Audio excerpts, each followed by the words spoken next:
우리는 가끔 우리 자신들을 돌아보면서 이런 생각을 할 때가 있죠. 내가 무엇을 위해서 사나? 나는 과연 잘 살고 있나? 내가 하는 일은 즐거운가? 우리 스스로에게 물어볼 때가 있습니다. 세상 무엇을 다 가졌다 할지라도 내 마음이 즐겁지 않다면 무슨 의미가 있겠습니까? 그렇습니다. 우리의 삶은 우리 것입니다. 이 땅에서뿐만 아니라 하늘나라에서 이르기까지도 우리의 삶은 우리 몫입니다. 그리고 우리 것입니다. 그래서 주님께서 이렇게 말씀하셔요. 각각 자기가 행한 대로 받게 될 거라고 말씀하십니다. 그러므로 이 땅에서 우리의 삶은 우리의 몫이고 우리의 감당해야 할 부분일 줄 믿습니다. 그렇다면 여러분, 여기 여러분들이 계시는데 우리가 하나님을 믿기로 작정했으니 이런 생각을 또한 해보는 것입니다.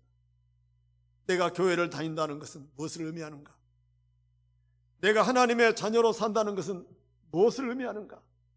그리고 내가 예수님을 믿고 있다는 것은 어떤 상황인가? 내가 이렇게 예배자로 살아간다는 것은 무엇을 의미하는가? 우리 스스로에게 질문할 때에 뭔가 보이지 않는 자격 같은 것이 느껴지지 않습니까? 자격. 하나님을 예배할 수 있는 자격, 하나님을 믿을 수 있는 자격, 그리고 하나님의 자녀가 된 자격, 그런 자격이 우리에게 느껴지는 것입니다. 이 교회에서 하나님을 예배할 수 있는 자격입니다. 여러분에게는 그 자격이 주어진 것입니다. 오늘 본문의 말씀은 우리가 누구인가, 우리가 어떤 사람인가라고 하는 질문을 우리에게 하고 있습니다. 우리 자신이 하나님 앞에 어떤 존재라고 하는 것을 아는 것만큼 여러분, 하나님의 주신 놀라운 은혜를 누리며 살게 될 것입니다. 그러므로 오늘 말씀에 비추어 여러분 스스로를 진단해 볼 수 있기를 원합니다. 하나님을 향한 나의 믿음과 신앙은 어느 위치에 있는가? 그리고 하나님과 나는 얼마나 친밀한가? 우리는 우리 스스로 하나님과 나의 관계를 한번 정립해 봐야 할 것 같습니다. 나는 정말 주님 한 분만으로 화평을 누리며 살고 있는가? 나는 정말 주님의 은혜로 살고 있는가? 아니면 내가 당하는 모든 환난 중에도 나는 여전히 주님을 바라보며 기뻐하고 있는가? 우리 스스로를 생각해 봐야 할 것입니다. 그래서 가장 중요하고 꼭 필요한 이 질문에 답을 얻었다면 그 사람은 더할 나위 없이 행복한 사람이 될 것입니다. 여러분에게 그 답을 얻고자 하여 여기 지금 하나님을 예배하고 있는 것입니다.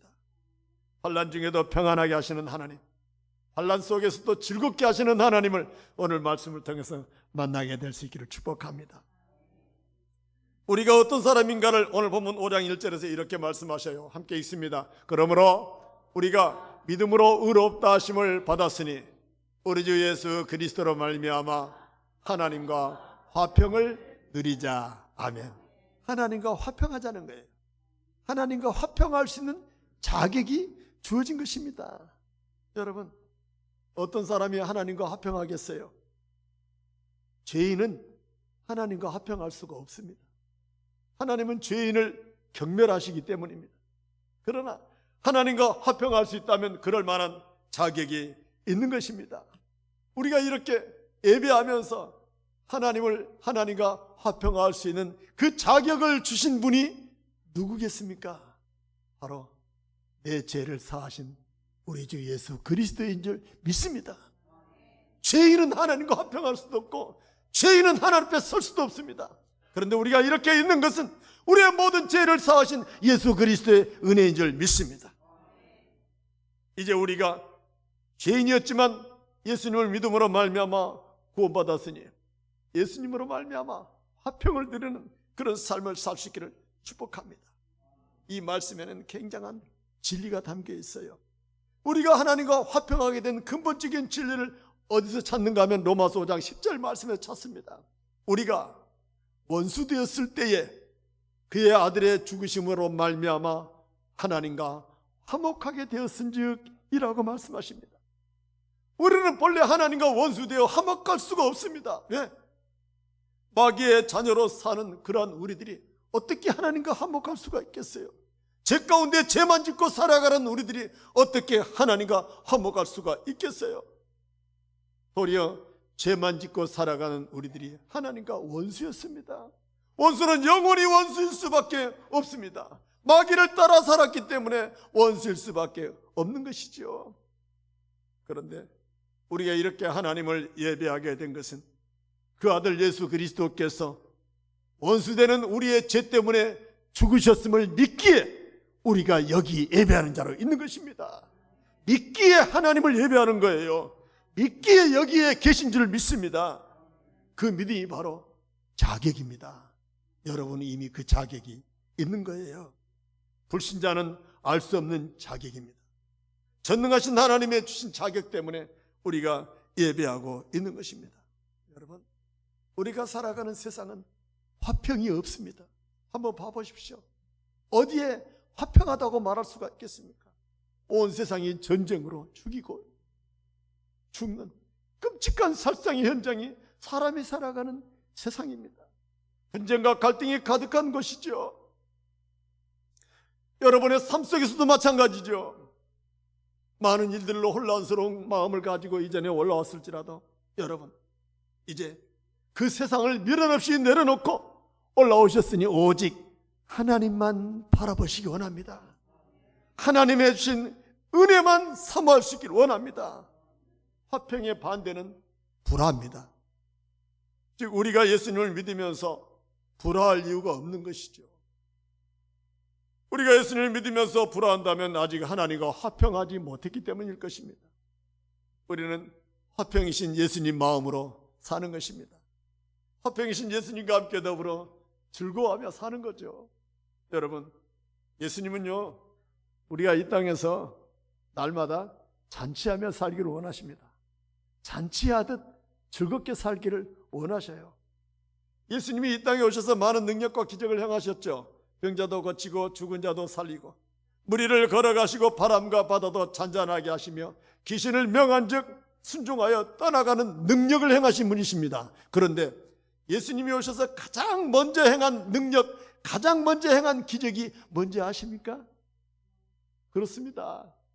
가나안의 혼인잔치에서 물로 포도주를 만든 사건이 가장 먼저 행한 사건이에요. 그럼 가장 먼저 행한 이 사건은 무엇을 의미하는지, 혼인잔치에 포도주가 떨어지면 흥이 사라집니다. 즐거움이 사라져요. 혼인잔치에 흥이 사라지면 사람들은 다 떠나가 버리고 말 것입니다. 그런 예수님께서 흥이 깨어지지 않게 하려고, 우리 인생들의 흥을 이어주려고 물로 포도주를 만드신 것입니다. 즐겁고 기쁘게 살게 하려고 물로 포도주로 만드신 거예요. 예수님은 이 땅에 우리가 하나님 안에서 즐겁고 흥겹게 날마다 평안하게 살기를 원하시는 것입니다. 이처럼 우리 인생들이 날마다 잔치하며 살기를 원하시는 것이 우리 하나님의 마음이죠. 예수님이 혼인잔치에 사람들을 초청하는 비유를 말씀하셨습니다. 어떤 사람이 그 혼인잔치에 오는가? 저는 자도 오고 몸이 불편한 자도 오라 하십니다. 가난한 자도 오라 하시고 맹인도 오라 하십니다. 다 오라 하십니다. 누구든지 주님이 준비한 잔치에 오라고 하십니다. 이 말씀은 곧 모든 인생들을 다 부르셔서 혼인잔치에서 즐겁고 기쁘게 흥겹게 살게 하려고 하신다는 것이죠. 그런데 여러분, 우리가 살아가는 세상이 항상 그렇게 즐거운가요? 항상 기쁜가요? 그렇지 않습니다. 온갖 여러 가지 많은 일들이 우리를 힘들게 하고 근심과 걱정과 절망 속에서, 환난 속에서 두려워하며 살게 하는 것이죠. 이런 환난이 많은 이 세상에서 당신 품 안에서 잔치를 누리듯이 기쁘고 즐겁게 살기를 원하신다는 것입니다. 여러분, 제일 바보 같은 사람이 어떤 사람인지 아십니까? 제일 바보 같은 사람은요, 놀러 가서 싸우는 사람이에요. 놀러 가서 신나고 재밌게 놀아야 되는데 왜 거기서 싸웁니까? 그 사람이 진짜 바보예요. 하나님을 믿으면서 바보같이 사는 사람이 어떤 사람인 줄 아세요? 큰 소리 치고 싸우는 사람이 바보 같은 사람이에요. 하나님 믿으면 하나님 안에서 항상 잔치처럼 즐겁고 기쁘고 살아야 되는데 왜 싸웁니까? 뭐 때문에 싸워요? 뭐 때문에 마음이 불편합니까? 여기 무엇하러 온 줄도 모른 채 살아가는 그런 사람이 많이 있어요. 그러나 여러분, 우리가 주님 안에 있기 때문에 늘 즐겁고 기쁘고 감사하면서 살아볼 수 있기를 원합니다. 사실 저도 이 진리를 깨닫기 전까지는 신혼초에 많이 싸웠습니다. 아내하고 많이 싸웠어요. 집에서도 다투고 교회 와서도 서로 말도 안 하고 삐지고 토라지고. 다투는 이유는 간단했습니다. 나는 옳고 너는 틀리다. 나는 맞고 너는 틀리다. 나는 잘했고 너는 못했다. 그거예요. 그런데요, 내가 잘난 줄 알았더니 알고 보니까 내 못난 자존심이었어요. 못난 자존심 때문에 그렇게 싸웠더라고요. 속상하네, 밉네, 꼴도 보기 싫으네 하면서 싸웠던 거예요. 그런데 이번 주 금요일 점심을 먹으면서 이런 생각이 드는 것입니다. 나 같은 사람에게 때 되면 밥 먹으라고 부르는 사람이 있다니 내가 무슨 복이 이렇게 많은가, 그런 생각이 밥 먹다 말고 들더라고요. 나보고 밥 먹으라는 사람이 있으면 그 복 있는 것입니다. 그건 감사한 거예요. 이처럼 예수 안에 있기 때문에 우리는 분명하게 화평할 이유가 있습니다. 죄인된 우리들이 예수님으로 말미암아 화평하게 되었기 때문입니다. 원수된 우리들을 불러서 하나님의 자녀 삼으시고 화평하게 한 줄 믿습니다. 우리가 본래 하나님을 알지 못하고 죄인으로 살아가던 그런 우리들, 우상을 섬기며 귀신과 마귀를 따라 살던 그런 우리들을 예수의 십자가의 보혈로 정결하게 하시고 하나님의 자녀 삼은 줄 믿습니다. 그러므로 우리 하나님의 자녀로서 화평하지 못할 이유가 아무것도 없는 것이죠. 주님과 화평하는 것이 특권인 줄 믿습니다. 이 특권을 누리며 하나님을 아버지로 섬기고 아버지로 믿으면서 주님이 주시는 평안을 누리는 저와 여러분 될 수 있기를 축복합니다. 그렇다면 주님이 우리에게 주신 이 화평은 어떤 능력이 있을까? 오늘 본문 3절 말씀을 같이 함께 읽어봅니다. 시작. 다만 이뿐 아니라 우리가 환난 중에도 즐거워하나니. 아멘. 환난 중에 즐거워한대요. 여러분, 환난이 즐겁습니까? 안 즐겁죠. 환난은 피하고 싶고 환난은 당하고 싶지 않습니다. 환난은 괴로워요. 그런데 이 목사가 왜 오늘 본문의 말씀을 소망 가득한 환난이라고 지었을까? 소망 가득한 환난이란 뭘까? 환난을 당할지라도, 환난 중이랄지라도, 어쩔 수 없이 우리가 살아가는 이 땅은 환난이 끊이지 않을지라도 그 속에서 우리 주님이 소망을 주신다는 것입니다. 우리 주님이 주시는 소망이 있다는 거예요. 여러분, 모두가 다 환난의 바다에서 절망하며 좌절하며 울며 슬프고 괴로워 죽을 지경이랄지라도 그 속에서 우리들만은 주님이 주시는 소망을 붙잡기 원합니다. 분명히 소망이 있어요. 환난 중에 소망이 있어요. 소망을 바라보는 자는 환난을 이겨내게 될 줄 믿습니다. 여기서 이 환난이라고 하는 원어가 무엇을 의미하냐면요, 포도주즙 틀에서 포도즙을 짜내다, 그런 뜻입니다. 그러니까 환난은 피와 땀과 눈물을 짜낸다는 의미예요. 이 환난이 얼마나 괴로우면 눈물도 짜고 피도 짤 정도로 괴롭다는 거예요. 환난이라는 원어가 그래요. 그런데요, 이 환난이라는 단어가 여성 명사래요. 우리나라 한글에는 여성 명사니 남성 명사니 이런 문법이 없어요. 그런데 성경의 원어인 헬라에는요, 여성 명사, 남성 명사라고 하는 문법이 있어요. 이 환난이 여성 명사래요. 뿐만 아니라 오늘 말씀에 나오는 인내도, 인내라는 단어도 여성 명사예요. 그리고 연단이라는 단어도 여성 명사예요. 그러면 이 환난과 인내와 연단이라는 단어가 여성들이 눈물을 흘리면서 겪는 고통을 의미하는 것이 바로 환난과 인내와 연단이라는 거예요. 남자들은 느낄 수 없는 여자만의 환난이 있어요. 그게 바로 우리 어머니들이 아이를 낳을 때 얼마나 환난인지 몰라요. 남자들은 모릅니다. 남자들은 몰라요. 아이를 낳을 때 얼마나 두려운지 우리 옛날 어머니들은 신던 신을 깨끗하게 수세미로 씻어서 토방 위에다가 가지런히 놔두고 아이를 낳으러 올라가신대요. 왜? 아이를 낳다가 내가 이 신발을 다시 신을 수 있을지 신을 수 없을지 모르기 때문에 신발을 깨끗하게 씻어놓고 아이를 낳으러 들어간대요. 그런 말씀 들어보셨죠? 그만큼 남자는 알 수 없는 여성만의 그 두려운 환난이 있는 거예요. 그 아이를 낳고 아이를 낳은 다음에 환난이 끝납니까? 아니에요. 아이를 낳고 아이를 키우고 아이를 돌보는 가정이 얼마나 많은 인내를 요구하는지 모릅니다. 남편들은 그냥 코를 골고 아무데나 푸지럭푸지럭 자고 있지만 아내는 온갖 신경이 아이에게 있어 아이가 뒤척거리면 눈이 떠지고 아이가 보채면 눈이 떠지고 잠자가도 눈을 떠서 아이에게 젖을 메이고 아이 기저귀를 갈고 아이를 돌보는 것이 바로 여성이에요. 그만큼 환난이라는 이 여성 명사 단어는 환난, 인내, 연단이 여성에게 해당된 단어인 것 같아요. 이처럼 우리가 이 땅에 당하는 모든 환난은 마치 여성처럼 고통과 고난과 인내와 연단을 요구한다는 것입니다.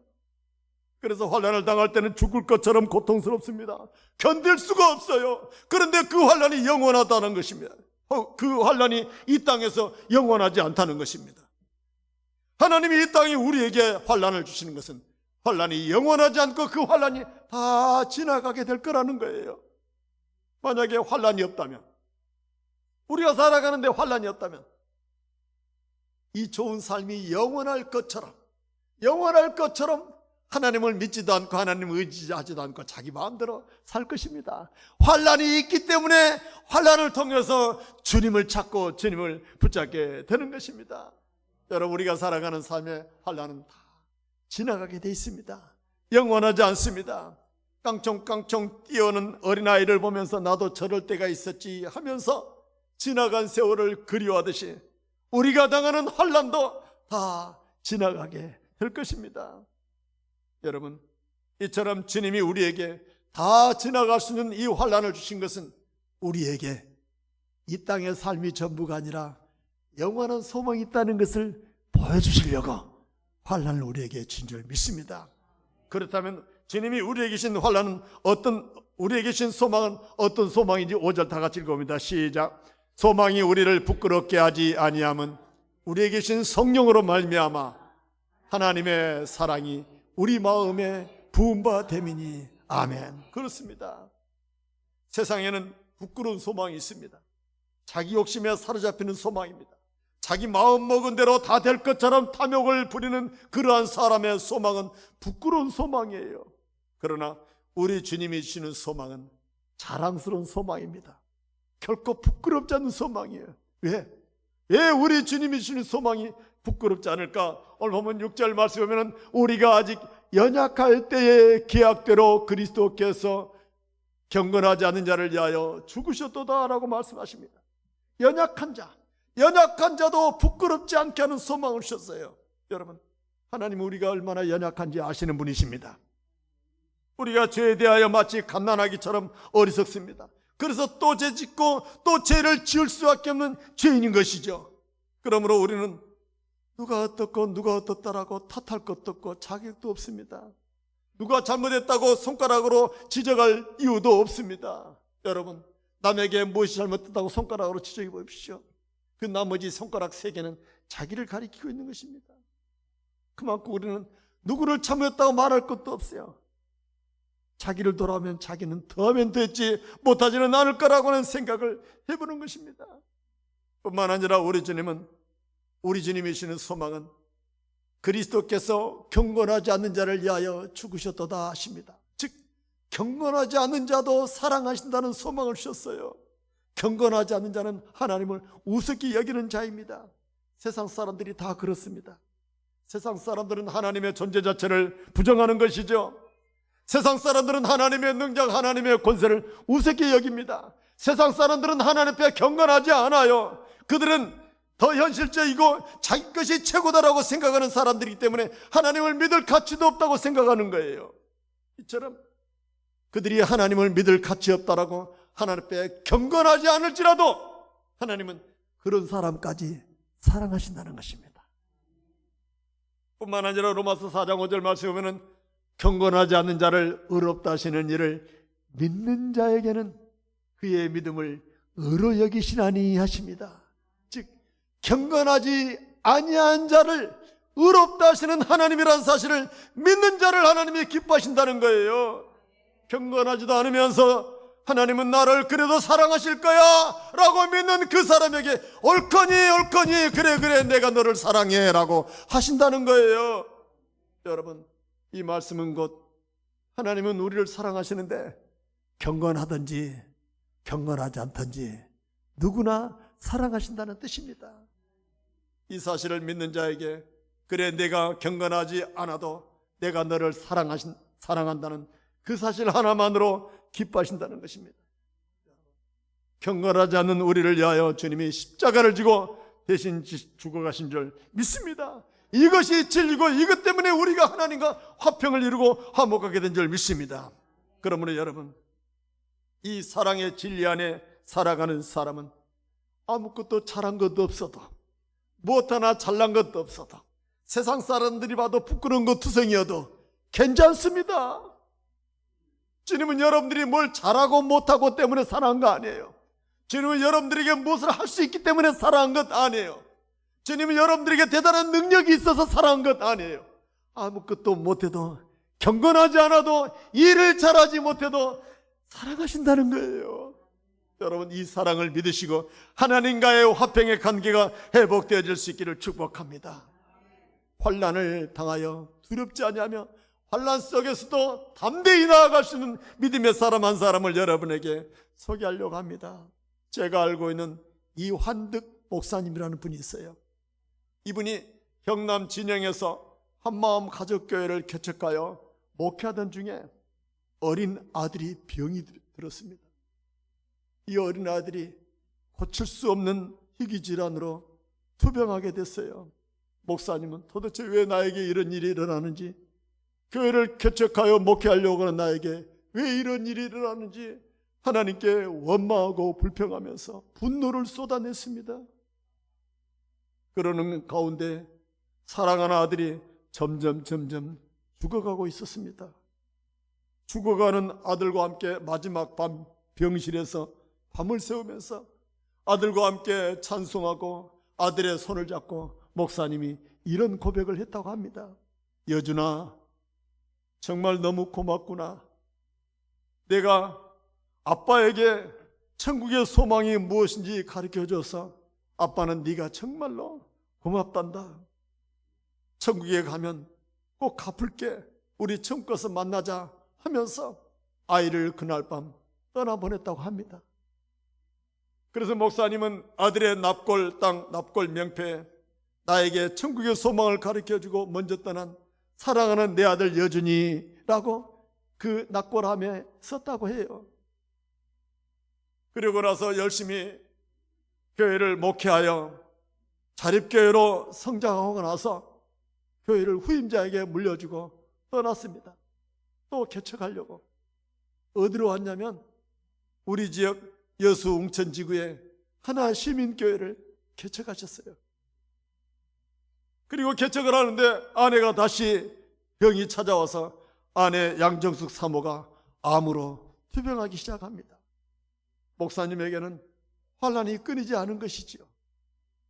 그러나 목사님은 절망하지 않았어요.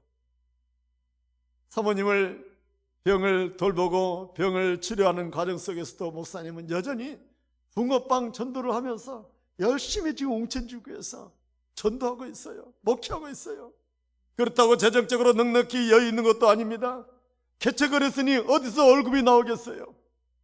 후원 계좌를 통하여 겨우 100만 원 정도의 후원이 들어온다고 합니다. 아이들 학원 하나 보내지 못하면서 아내의 병수발을 해야 하는 환난 속에서도 목사님은 뭐라고 고백하냐면 환난은 주님 것이지 내 것이 아니야 라고 말했다는 거예요. 주님 거라는 거예요. 내 것이 아니라는 거예요.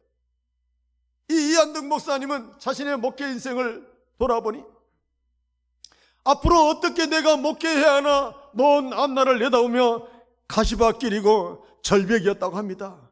그런데 살아온 나를 뒤돌아보니 감사하게도 지금까지 한 번도 가족들이 굶지 않고 빚도 지지 않고 살았다고 해요. 그래서 목사님은 이런 고백을 합니다. 자신의 인생을 앞을 바라보니 가시밭길이지만 뒤를 돌아보니 꽃밭이었더라 라고 고백한다는 거예요. 여러분, 주님이 함께 하시기 때문에 그 환난의 삶이 뒤돌아보니 꽃밭이었다는 거예요. 이 소망을 가지고 살았던 것입니다. 그 목사님의 카톡에 성경 말씀 한 구절이 써져 있는데 이런 성경 구절이 써져 있어요. 시편 30편 5절 말씀에 저녁에는 울음이 깃들을지라도 아침에는 기쁨이 오리로다. 이 소망을 가지고 있는 거예요. 이 목사님과 버금갈 만한 환난이 우리들에게도 있을 것입니다. 그러나 문제는 환난이 크든지 작든지 그 환난 때문에 죽을 지경이든지 환난을 견딜만 하든지 간에 그 환난이 누구 것이냐라고 생각하는 것이 바로 믿음의 소망을 가진 사람의 모습입니다. 환난은 내 것이 아니에요. 환난은 주님 것입니다. 이 고통으로 인하여 내가 내 생명이 끝난다 할지라도 그것은 주님의 것입니다. 이 믿음으로 말미암아 환난을 즐거워하는 목사님이셨습니다. 여러분, 암 환자는 극심한 고통에 시달린다고 합니다. 이럴 때 의사는 비마약성 진통제인 아세트아미노펜을 주사한다고 합니다. 암 환자가 죽을 것 같은 그런 통증보다 아세트아미노펜 이 진통제가 더 세기 때문에 통증을 이겨낸다고 합니다. 우리가 당하는 환난이 아무리 커도, 우리가 당하는 환난이 아무리 지독해도 우리를 향한 하나님의 사랑이 너무 크기 때문에 환난을 견디게 하는 것이죠. 환난이 아무것도 아니라고 이겨낼 수 있는 거예요. 이게 믿음이고 이게 신앙이에요. 어찌 여러분 살만하지 않습니까? 살아볼 만하지 않습니까? 그게 믿음 안에 사는 거예요. 하나님이 사랑하시는 여러분, 우리가 살아가는 인생길이 만만치 않을 것입니다. 자신의 문제는 이 세상에서 가장 큰 문제이기 때문입니다. 절망과 고통과 한숨으로 얼룩진 인생이라 할지라도 우리의 마음의 위로가 되는 것은 소망의 주님이 함께하기 때문인 것입니다. 살아온 삶이 은혜지만 앞으로 살아갈 날이 절벽이요 가시밭길 같을지라도 하나님은 여전히 우리와 함께함을 믿습니다. 살아왔던 지난 날을 되돌아보면 인생 구비구비마다 얼마나 힘들고 고달팠습니까? 그러나 앞으로 살아가는 날까지도 여전히 주님은 우리와 함께 하시고 우리를 인도할 줄 믿습니다. 이 믿음이 산소망이요, 이 믿음으로 말미암아 우리는 환난 중에 기뻐할 수 있게 되는 것입니다. 사랑하는 성도 여러분, 어떤 목사님이 교회를 개척한 지 10년째 되던 해에 너무너무 힘들어서 강대상 앞에서 눈물로 기도했다고 합니다. 힘들게 하는 교인 때문에 하나님께 기도하는 것이죠. 그런데 하나님께서 이렇게 응답하십니다. 종아, 종아, 내 사랑하는 종아, 그 아무개가 바뀔 것 같냐? 그 사람은 절대로 안 바꿀 것이다. 그 사람을 바꾸려다가 네가 죽은다. 나도 그 사람 못 바꾼다. 하나님이 그러시더라는 거예요. 근데 또 하나님께서 이렇게 말씀하시네. 그래 종아, 그 사람 천당 가겠냐 못 가겠냐? 그러니까 목사님 가만히 생각해 보니까 그 사람이 평상시에 예수는 잘 믿는다고 고백하니까 천당은 가겠지요. 그래도 예수 믿었잖아요. 그랬어요. 그랬더니 하나님께서 그래, 네 대답이 맞다. 그 사람 성질머리는 못됐지만 내가 내 피로 사서 은혜로 내가 등에 업고 천국 데려갈 거다. 그랬다는 거예요. 그리고 마지막에 또 하나님의 음성이 들리는데 종아, 종아, 내가 이 말은 안 하려고 했는데 사실 아직 너도 못 바꿨잖니? 그러시는 거예요. 여러분, 하나님 앞에 우리 누가 완전하겠습니까? 하나님 앞에 완전한 사람은 아무도 없어요. 그러나 오직 나를 사랑하신 그 은혜, 나를 사랑하신 그 사랑 고백하면서 그냥 사는 거예요. 믿음으로 견디면서 환난 중에 인내하면서 연단하면서 살아가는 거예요. 그리고 내 환난을 주님께 맡겨드리며 소망 가운데 살아가는 것입니다. 여러분, 구름 아래로 비추는 한 줄기 빛처럼 우리 예수님의 소망이 우리에게 유일한 빛이 될 줄 믿습니다. 이 소망을 가지고 믿음으로 살아보는 저와 여러분 될 수 있기를 축복합니다.